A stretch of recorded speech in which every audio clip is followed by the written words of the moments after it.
This is a picture of a very dear friend of mine. His name is John Melendez. You can find him on Facebook, on Twitter. He used to be on Twitter years ago, and his website was called Watchman. And him and I, when I had my radio show, used to do some shows together. So I had asked him if he would please uh, come and be a guest on this video because him and another young man are like sons to me, and they have listened to a lot of my videos for years, to a lot of my teaching over the phone. I have I have a nephew in the FBI that does that. And he's an excellent, excellent individual. Him and his wife both, and and so I have other sons. Some are in a different kind of business, but they're like sons to me. It's all I can tell you. It's not they're not my natural born sons, but they are like sons to me. And I have a lot of daughters too. But this one in particular has done videos with me before. Uh, and I, I just feel there's things that he needs to say for others to hear. So uh, I am. He told me already that he will come, and I hope so. And this can be done by phone. We don't have to, since I showed you a picture of him. I can just put him on speaker and you can hear him. So we don't have to personally be together, although there are times that we do get together. And he's come over here with my husband. Both of these young men have been up to my house for dinner with me and my husband because they both know my husband very well. And my husband knows they're like sons to me. And he knows that we have spent a lot of time together. And we've had meetings over here. John had been at my first board meeting for my ministry. And I had to shut my ministry down for a reason because the bank was giving people the power to hack into the ministry. And they would give them money, say like somebody would hack in and take $200 that wasn't there. And then I would have to pay the fee for the money. I would have to pay the amount of money, which would probably run into maybe $300 or $400. Plus, I had to pay $39 a month for them to block it, which I thought and felt was highly unfair. So what I'm going to do is I'm going to change banks because I finally have a reason to change banks. I'm tired of being treated like that. That is so wrong of any bank to do that to you, especially when I was very, very ill. And they got away with doing this to me for uh, at least a year. You could imagine how much money I paid out that I did not have, and how horrible that was to do that to me while I'm going through open heart surgery. Open heart surgery is something that if you have got, you still have to take the time to labor, to learn how to walk again, to learn how to do the things you need to do. I know that when I had lupus, I had to go through a physical therapy to learn how to walk again and to learn how to use my right arm because it was like a rag. But that didn't mean I wasn't healed because I was healed. But atrophy sets in when you lay in bed. Now, I know one of my comments, somebody said I even did my dishes. And maybe I mentioned dishes in one of my videos, but people didn't understand or realize when you're so very ill, in the beginning, you can't get around, you can't move. I used to lay there and cry because I couldn't do my dishes. I couldn't get up and do the simplest thing. And I'm one of those people that have to move and have to work. And one of the biggest things to me and biggest accomplishments was for me after I got out of it, because when you've laid in bed for months and months, you have to retrain your whole body. You have to work with it. And God would come to me and say to me, Marion, okay, everything is like hodgepodge. You only do it when you feel like it. And so, it's really no organization. You have You have a mess in the house and you've got to get it down pat to do it the way you used to do it. So he said, here's what we're going to do. As difficult as it may seem when you first get up out of bed, I want you to, the first thing you do, no matter what, is fix your bed. And just do that for about a week till you get a habit into doing it, that you won't even feel it. Your body will be used to doing that. See, you got to understand, I laid in bed for months unable to move. And so then he says, the next thing I want you to do is climb into the shower and get ready for your day to dress up like as if you're going somewhere, even if you're not. I want you to always be ready for anybody that comes to the door. I want you to make this a good habit. No matter what, this is what I want you to do. I don't want you to do things that are not in order. I want you to accomplish them this way because your physical body needs to be able to get in these habits. So I want you to start this at a certain time and do that at a certain time and make things at a certain time. And then from there, what he did with me is then he left me have some leeway, because by that time my physical body was feeling so healthy that I was able. And like I said, I don't know about you, but when God can guide you into these type of things, he can guide you into anything. He could talk to you about anything if you would allow him and let him. And I was always used to hearing his voice. And even though some of the things I went through and I suffered were so bad that even the doctors would say, I never expected you to live. I just want you to know that. There is no way that I ever expect you to live, and here you are, and you're fine. And that was only one of many, many things because, like I said, all of these healings were only the tip of the iceberg. They were just, you just could not imagine how many different things. I tried to write them down. I tried to tell you about them, but we're talking about months and years. And I used to tell people that when I get to be in my 70s, I'm going to be healthier than I ever have been. And I'm 79 now, and I am literally healthier than I've been for years because when I was about 57 is when I got lupus and fibromyalgia and all of that stuff. Now, all of my bones are healed completely. Fibromyalgia, they told me, they used to touch me on the shoulder, and I would say, what are you looking for? And they would say, for deformity, because that's what happens to your bones when you have it as severely as you have it. And during that time, I lost my memory, and my memory was so bad. I would be in a grocery store, and I would be standing there with a cart buying some things, and suddenly I would begin to get real sick and shake, and I would be like this, and I would look around and everything, and I had no idea what a grocery store was. I had no idea of where I was. I had no understanding for what a cart in front of me was. I had nothing in my memory. It was like gone. And suddenly the Lord would speak to me, and he would call me by name always. And this is how I always knew my name during these periods, because I would have these episodes before I became bedridden. I would have them, and they would be so bad. And so he would say, Marion, this is a cart. You're at a grocery store. And then, see, your mind would begin to work to what he was saying so you could understand everything he was saying. So it was the Holy Spirit bringing all things to my remembrance like he said he would. And so as time wore on, the episodes got worse and worse. And you almost lose your ability to walk or use your right arm or anything because you lose the ability to function. And as I laid there, unable to move, at first I was well aware that I couldn't do anything. And it was like torturing me because I couldn't bear not to do anything. If someone else, like my husband, would have to wash dishes, it would just tear me apart.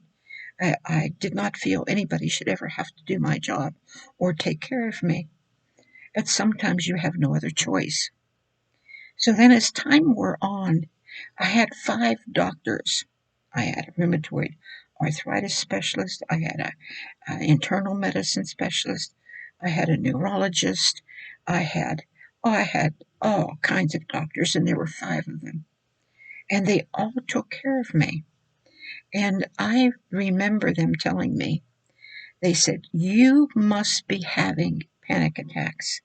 You have to be having them because we know that you're losing your memory at time from the illness being so severe." And I never noticed. And the reason why I never noticed is because if I would be riding in a car with somebody that I rode in a car with for 20 years, and I was sitting next to them, I would have an episode and look at them, and suddenly I wouldn't know who they were. And they would be talking away to me, and I could see things around the car, but I didn't understand anything. And the Lord would speak to me and say, "Marion, this is so and so, and she's been driving you back and forth, and this is where you're going. You're going to her house for a visit. So don't, just stay calm, and I'll bring everything back to you." And slowly he did. She never knew what I went through, but these doctors knew what I was going through. And so uh, they said, "We're going to have to send you to a therapist to make sure that you don't suffer like that," because they didn't know I wasn't suffering. And so when I got to the therapist's office, I was sitting there, and she came in, and we talked for a little bit, and she got very upset. And she said to me, "Do you see all of these books?" And I said, "Yes." She says, "They are written for people like you in your condition." She says, "But you don't need them." And she began to cry. She says, "You're so well taken care of by God, you don't need them." And so as we began to still talk, and before we left the office, I ministered to her, and I was giving her therapy. And she had asked me, "How do you handle going to church all the time and your husband never wanting to go with you? How do you handle all that? Because I know you have the problems I have, and look at you, you're handling it. How are you doing it?" And I began to tell her how God taught me. And as we stood out the door, everybody there could see she was not treating me, I was treating her. And there was just so many nurses and doctors that were involved in all of this that understood what was happening. But I was still steadily going downhill. I was literally dying. And when I got to the place where it was so bad that I lived in an oblivion of pain, where it was like when you're in an oblivion of pain, you don't care if you're alive or dead. You just lay there in agony from head to toe. And one day is as filled with pain as the next day, and there is no remedy and there is no ability to get out of it. And I put some of this stuff in my book, but whenever it got so bad that I had my head wrapped up, my hands wrapped up, because all of my fingers hurt so bad, my toes, everything, every bone in my body hurt real bad from the lupus, and every muscle hurt from the fibromyalgia. So it was very, very severe. And as I lay there, I didn't even know my own name. And suddenly one day, the Lord came right here to my ear, and he whispered and he said, "Marion." And I went, "Yeah, Lord." And I really didn't know anything, but my spirit reacted. And he said, "Do you believe that I love you?" And I said, "Yes, Lord," like that. And suddenly I saw him shove his face into Satan's over my bed like this. I could see, especially him, because I never focused on Satan and what he looked like. I didn't care. I just only focused on the Lord always. And I heard him say it like this: "See, I told you she would believe me." And immediately after that was the first time I could climb up out of bed. And so when I got up, it was a hallway bed. When I got up out of that hallway and I went into my bedroom, I sat there in the bed and I thought about all the people that had lied on me. Like the church had told everybody that I was dying because I was sinning so bad and God didn't want any parts of me, and all this stuff. And all the neighbors were spreading all of these lies about me to the place where if if uh, if anybody talked to me, they looked at me, knew who I was, and swore at me. I mean, loudly cursed me in front of everybody. And and all my heart wanted to do was reach up and hold them and tell them I loved them. I was in that condition of Christ that that's all I wanted to do.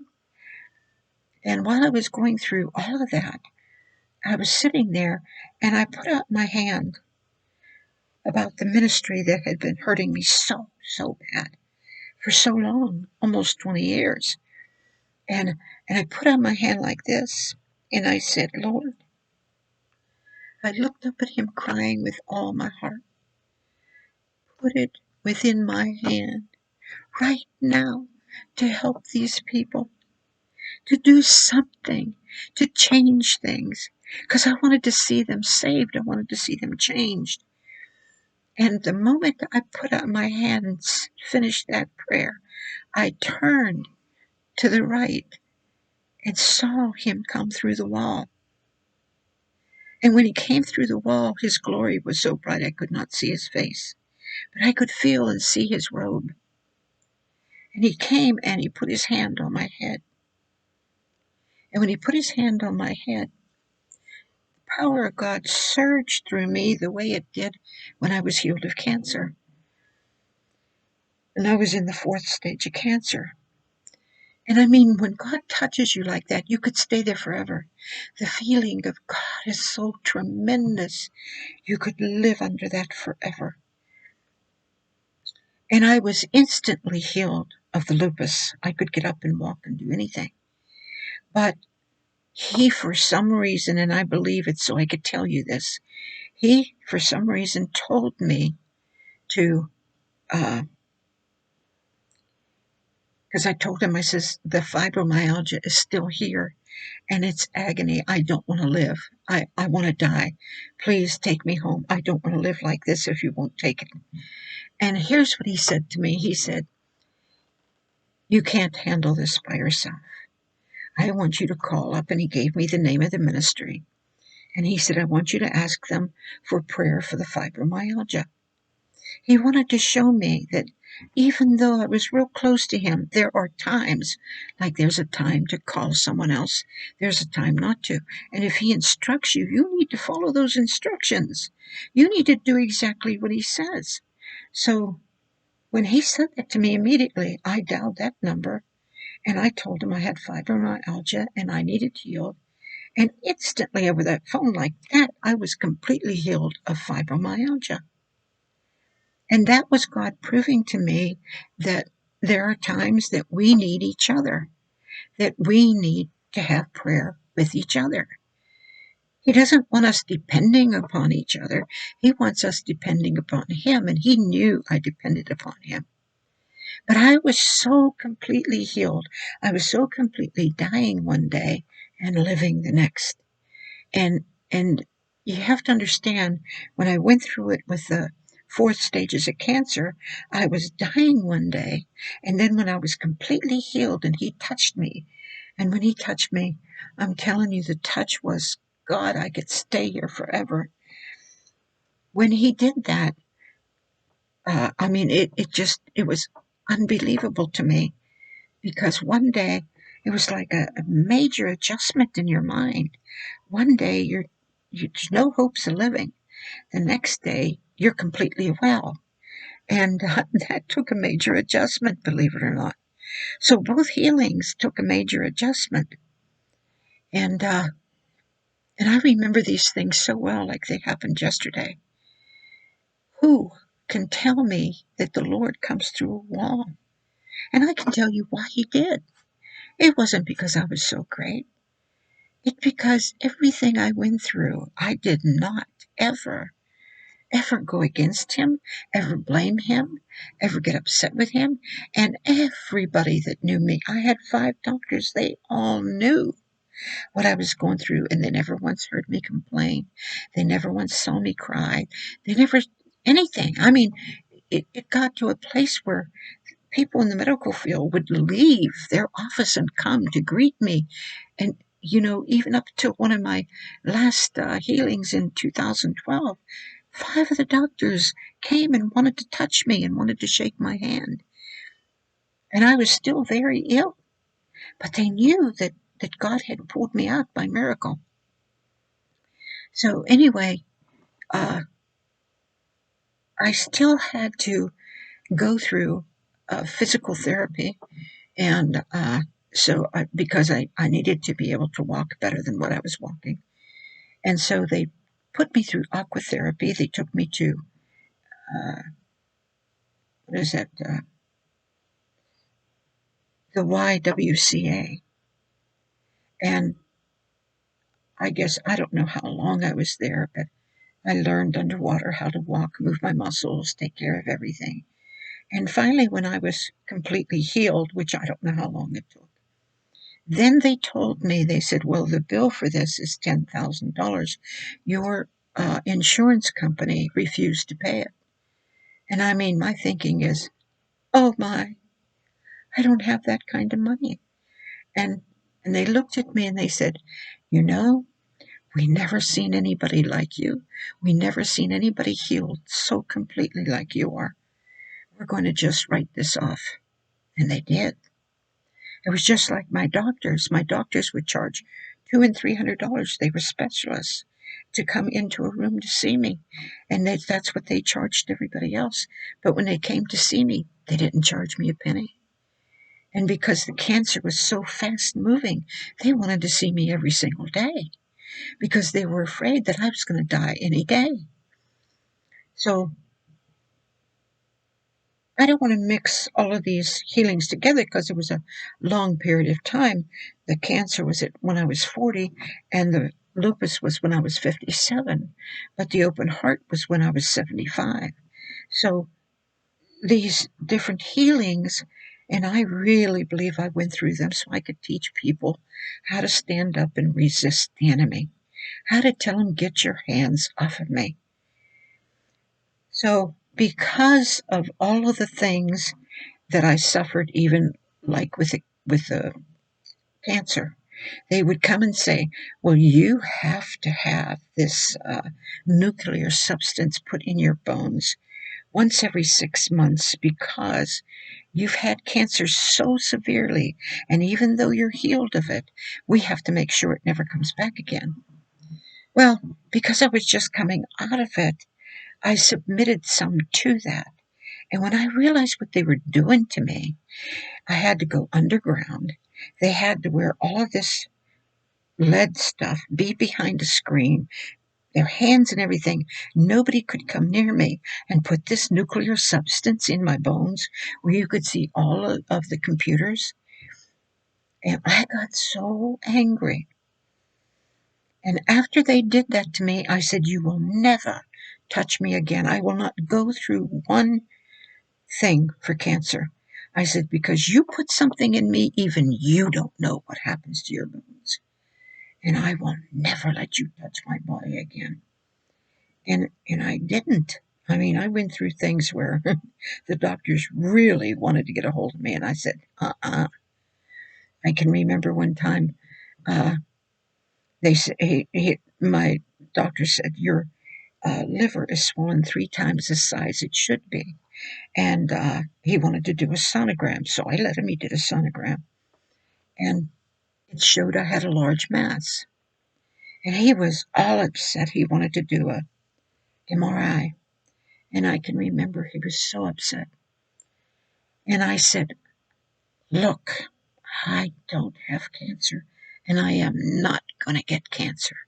God promised me when He touched those cancer cells, He would never have to touch them again. Because when God does touch you once, you need to understand He doesn't want to have to do it again. You need to believe it'll never happen again. And I believed God with all my heart. So finally, I go and get the MRI, and the guy who's doing it, he comes out and looks at me and he says, Marion, do you know what they were looking for? Well, you know what that meant to me? He couldn't find nothing. So the next morning, I get a call from my doctor, and he says, your liver is perfect. I said, I told you. Why didn't anybody believe me? For God is not going to allow that to happen to my body. I absolutely refuse to accept or believe the symptoms that the enemy tries to put upon me. So one day, I got real sick where I couldn't breathe. And they rushed me to the hospital. And I'm laying there, and my heart rate was like 199. And the doctor came, the emergency room doctor came, and he said, your heart rate's 199. He says, the diagnosis with you is congestive heart failure. So we're preparing a room for you. He says, but because your heart rate is so high, what we have to do is give you a shot. And it's going to feel like you're going to die. Well, what he didn't know is I had been through many shots already. And I had gone through this so many times, and I knew I wasn't going to die. Because I would never allow myself to believe that. So he got all upset. Because I'm sitting, laying there, just looking at him like this, waiting for the shot to do something. And he got all upset, and he goes, anybody else in the whole world would be upset with their heart rate 199, but not you. Oh, was he angry. And I just looked at him, and I almost laughed, because there he is, mad because I'm not sick. And he told the nurses, grab her arm, lift it up. And they're lifting my arm up real high, because it's not getting in, it's not getting in. Well, it was, but it didn't do anything. It couldn't harm me or touch me. So the next time I couldn't breathe, they rushed me to the hospital again. Now, this is 2 trips by ambulance, because the paramedics come and they see everything about me, and I need to be in the hospital. So he takes me to the hospital, and I go into the one room, and they're preparing me to get the liquid out of my lungs.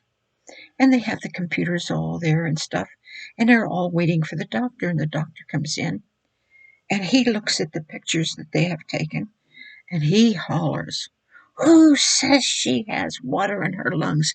There's not a drop there. So one of the times that I had to have a CT done, the doctor says, and I hear him hollering down the hall, you better be careful with this patient, because things have a way of disappearing on her. If you don't double check with an MRI or something before you operate on her, it might disappear. And I was laughing. I had to go through that because at that time I had to have an appendix operation. But when I think of these things, I laugh. I laugh now, because God has been so good. And you can ask yourself, God says that when He gives much, He requires much. But you see, God knows. God knows He has every second, every moment of my life. He knows. He knows He has everything that passes through my brain. He knows. I don't have to tell Him. He knows. He knows that every atom of my being is His. He knows. I can remember people praising the Lord and singing all day long, and then doing things that were so ungodly. And I went to God, and I talked to Him about worship. And he told me, he said, the truest worship is the life you live before me. The life where no one else sees. The times that we have together. You are worshiping me. You are putting me where I belong. There are things that he said to me personally that mean so much. Because it's God. It's God. If only I could take that part of God and put him in your heart and mind, I would do it gladly, gladly to share him with you. But I know there's only one path to take, and that is for you to pick up your responsibility of your cross and deny yourself the way I did. For you to put him first in everything and everywhere. And I don't mean putting him first before your children or before your husband or before your wife. I'm not talking about that. I am not talking about that at all, because he tells you and gives you instructions about them. They come first. They come first. You don't run off to minister in any other country or any place else if you do not have your wife with you or your husband. If you do not have your children with you, you do not run off and give everything you own to someone else because they have orphans and you leave your children destitute. You don't take the toys of your children and steal from them and sell them to have money to give to someone else. That's not God. You are better off to leave the orphans to someone who has the money, for God will pick them up immediately. I've told this to people, and God did. God, when they let them go, God sent people. Because too many people want to say, look at me, look what I did. Oh, my poor babies are suffering. Yeah, they're suffering all right, and you're going to answer for it. I know of ignorant parents. They would go and give thousands of dollars to the local church. Thousands. Then the time would come, winter would come, and they couldn't pay their electric bill for the heat. So what happened? They had it turned off. And then they found out they couldn't have it turned off because they had like 3 or 4 children. So what happened? The church wound up paying their bill that ran up to $8,000. So you see, God doesn't want you putting the church first. You heard pastors preach and teach. If you loved God, you'd be here working on this roof. But 9 times out of 10, those pastors that say that are not working on that roof with you. Those pastors don't have anything to do with it. They want you there. They'll even tell you, and I've seen it, they'll tell you, be there at such and such a time, and they never show up. They only use you. Now, I'm not saying all pastors are like that, because I've got some great pastors in my life. I mean real men and women of God. Oh my goodness, people that you can really respect. People that have been through things and done things for Christ. I mean, could you imagine being in Pakistan when a war is going on, and there you are delivering the gospel? This kind of people that would do these kind of things.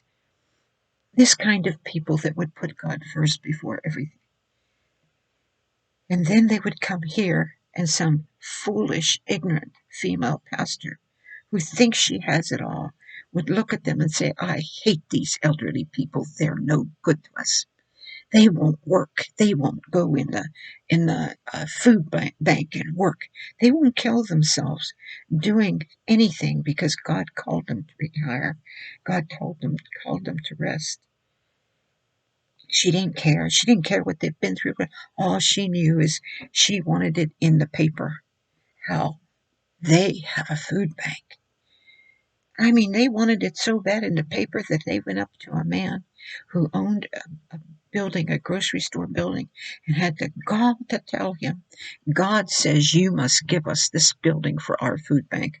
And if you don't, what is going to happen is you will be responsible for every person that doesn't have any food. You know what the guy did? He laughed at them, and rightly so, because where was the scripture, thou shalt not covet thy neighbor's goods? Thou shalt not, you do not. I would be afraid to tell you or anybody what to do with $1. With what, 50 cents? Not even a penny. I would be afraid to tell you what to do with it. I would be afraid to say, you must give to me. You must. I don't care if I was starving. I would not tell you that. I don't care if I didn't have nothing to eat. I still wouldn't tell you that. I've been there. I've done that. I've I've put my baby to bed with a can of peas and a boiled egg. I've put my baby to bed with almost nothing to drink. I remember those days when I had nothing. I remember having fiberglass windows, living above a store where the windows were huge and you couldn't patch them because I was a real good sewer. I could patch a lot of things, but the fiberglass you couldn't patch. It was impossible. And for me to climb up to do that, it was impossible. But they would hang there. And all of my friends all around me had everything. I didn't have a throw rug. I didn't have anything but a tiny little few little pots and pans, a little cheap silverware. I didn't have anything. And my friends would come over and I would go over, well, relatives and go over their house. They had throw rugs. I would have done anything to have a throw rug in the kitchen. They had throw rugs. They had things, covers. They had bedspreads. They had pillowcases. They had everything I didn't have. I didn't have it. What did they do? They charged it. Thankful for me that my husband was a very frugal man, and he made sure that he had money put away so that we never had to owe any man anything. If I did not have the money for it, we didn't buy it ever. So eventually I did get those things, but I had to work for them long and hard. Long and hard. I had to do without for many years. But now, whatever we have may not be the best of everything. But we don't have to pay rent. We don't have to pay this. We don't have to pay that because we own it all. I don't have to tell everybody that, but I'm just telling you that if you don't go into debt, this is why he tells you don't go into debt. I made some foolish mistakes when I got real sick. I made some foolish mistakes and went into debt because I never had a charge card. And I thought this was the way to go. And it wasn't. And I wound up owing $15,000. And I had no way to pay it. So I cried out to God. And I'm going to tell you, there's ways to cry out to God to get results. And when I cried out to God, I bombarded Satan with his power over me with debt. And I pled the blood over it for a breakthrough. 2 hours later, someone walked in and said, here, call this number and call all of these charge cards and pay them completely off. Within 2 hours, 4 hours altogether, I had $15,000 completely paid off. That is how God works. That I can tell you what to do and how to sell your home. I can tell you what works. I could tell you we owned a piece of property that was 15 acres. We paid at the time $60,000 for it. $60,000 is a very small price for 15 acres, 2 barns, and one real big building that you could put a Big Mac truck in it and hoist up an airplane in it. I mean, that's the kind of business garage it was. And we had pasture, and we had a huge garden. We had everything, and we had that, paying $60,000 for it was all. So a few years later, the house was falling apart. We wanted to move. And whenever that happened,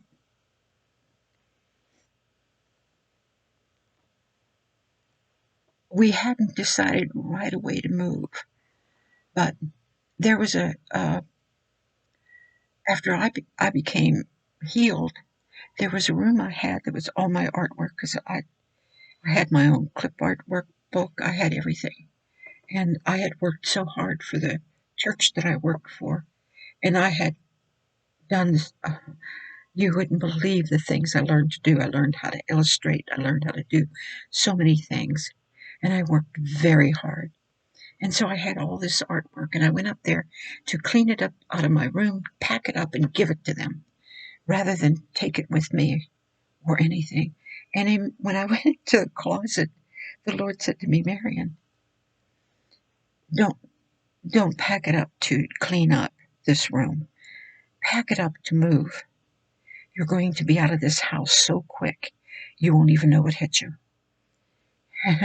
And I said, okay. I ran downstairs, told my husband what the Lord said, and he goes, oh, okay. And I ran back upstairs, and the Lord said, Marion, you're going to come into a lot of money. And I went, oh. And so I ran downstairs and I told my husband, the Lord says we're going to come into a lot of money. So what did I do? I began to do exactly what God said. I began to clean up the house to get it packed up to move. Now you're talking about a house that had 5 layers. It had a real big attic. It had 2 or 3 rooms on the second floor, and it had a living room and kitchen, a real huge kitchen, and then it had a playroom, and then it had a cellar. That's 5 levels. We had a lot of stuff in there. And so we decided that maybe we'll put it on the market. We got a hold of a real estate agent, made an appointment for Wednesday that she was to come. I asked the Lord first, how much is this property worth? And he said $100,000. I'm forgetting a part of that. In the meantime of telling me that, I get a knock at the door, and the electric company says we are going to put one of those towers right on that little property over there, and we want to pay you for this tiny little trailer. I mean, it just had a tiny piece of property. And it was the one that I was just giving to people to let them live there because they had no money. And he said, we want to pay you $78,000 for that. And since the Lord told me that my property was worth $100,000, I said to them, well, if you do that, you're going to have to buy the whole thing because we won't live here. And so you're going to, and they said, well, we'll give you a down payment on $100,000, which is $10,000. And if the deal falls through and it doesn't get done, you can keep the check. So there I am with all my neighbors around me. None of them have what I have. None of them have a lot of property. And each one's going, well, it's the electric company, and I'm just holding out for more money. And I said, well, God told me they offered me a fair price. So I took the down payment. And so they says, well, you know what? There's I just can't do that. They didn't even have buildings on it, nothing. I just can't do that. I know that company is wealthy. They're going to have to just give me more money. So we are all holding out. I said, well, I already took the $10,000 check as a down payment. A couple of weeks later, the deal fell through. Everybody got nothing. So I called up the company and I said, what do I do with this $10,000 check? And I hear the woman holler on the other side. Just one woman got $10,000 for nothing. She says, cash it, honey, 'cause it's yours. I was the only one that took a down payment. You know why? Honesty. God honors honesty. He knew that when I asked him how much I wanted to sell it for, he knew I told him, I don't want to cheat nobody and I don't want nobody to cheat me. He knew that. He had done that through the years over and over with things. So a little while later after that is when he told me I was going to move out of there. And that is when this woman came. We had an appointment on Wednesday. On Sunday she comes. My husband is sleeping. And she comes knocking at the door. And she has in her hand $40,000. And she says to me, I want this house. Here is a down payment of $40,000.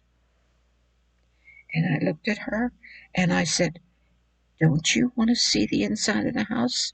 She said, no, I want it. I says, well, dear, being as how it's Sunday, and we did make a deal with the real estate agent, you're just going to have to come back because I will not dishonor the deal, the contract we made with this woman. You're going to have to come back and buy the house then. So she did. She paid. My husband said, you're not going to get $80,000 for this place. Not even that. I says, God told me it's worth $100,000. So she went and she paid $90,000 for it. You may be thinking of what I'm thinking is coming. So $90,000. And I went before God and I said, God, I got $90,000 for a property you told me is worth $100,000. And the Lord said to me, Marion, that $10,000 check and that $90,000 check is $100,000. And I flipped out because God operates to the penny, to the penny.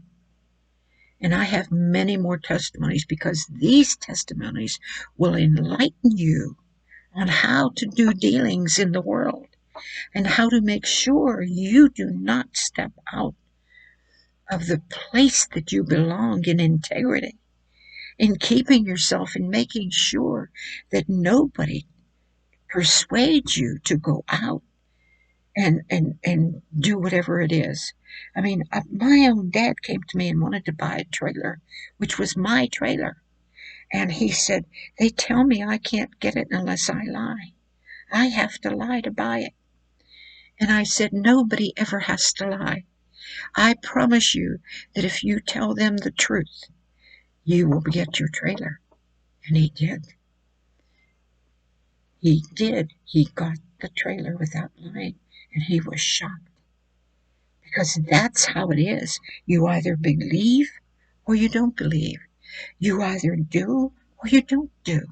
God is either holy and righteous or he's a liar. And you can make him a liar. I think that's enough. I've got a lot of testimonies like this that will literally help people with money.